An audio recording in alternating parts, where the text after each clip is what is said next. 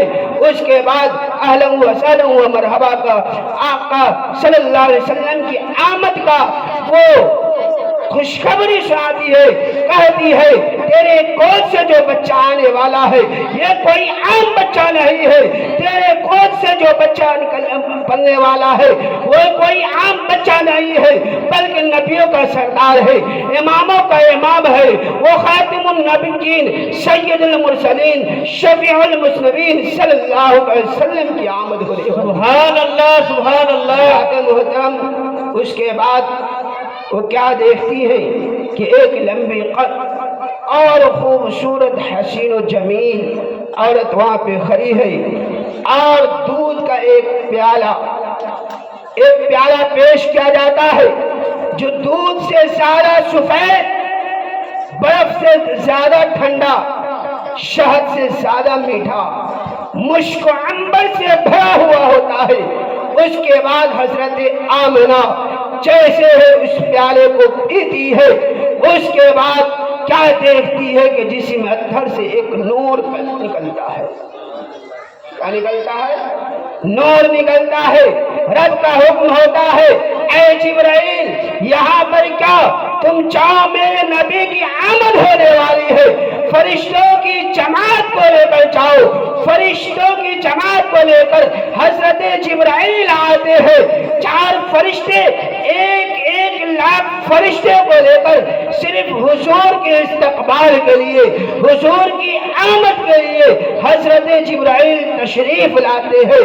اس کے بعد حضرت عبد المطلب خانہ کعبہ کا طواف کر رہے ہیں، دیکھتے کیا ہے کہ خانہ کعبہ جھک پڑا ہے، خانہ کعبہ میرے گھر کے جانب جھکا ہے۔ اس معجزے کو دیکھتے ہوئے حضرت عبد المطلب سمجھ گیا کہ ہو سکتا ہے میرے گھر میں کوئی آمد ہوگی، میرے گھر میں کوئی ایسا کام ہوا ہوگا جس کی وجہ سے خانہ کعبہ میرے گھر کے جانب جھک چکا۔ سبحان اللہ سبحان اللہ۔ اس کے بعد حضرت عبد المطلب جیسے ہی گھر کے جانب آتے ہیں تو فرشتے دروازے پہ کھڑے ہیں، کہتے ہیں آپ اندر نہیں جا سکتے۔ حضرت عبد المطلب کہتے ہیں تو جانتا ہے کہ میں کون ہوں، میں اس گھر کا مالک ہوں، ہونے والا جو بچہ ہے میں اس کا دادا ہوں، میں اس کو دیکھنا چاہتا ہوں، میں اندر جانا چاہتا ہوں۔ فرشتے کہتے ہیں نہیں، رب کا حکم یہ ہے کہ پہلے اسے عرش والے دیکھیں گے، اس کے بعد فرش والے اس کی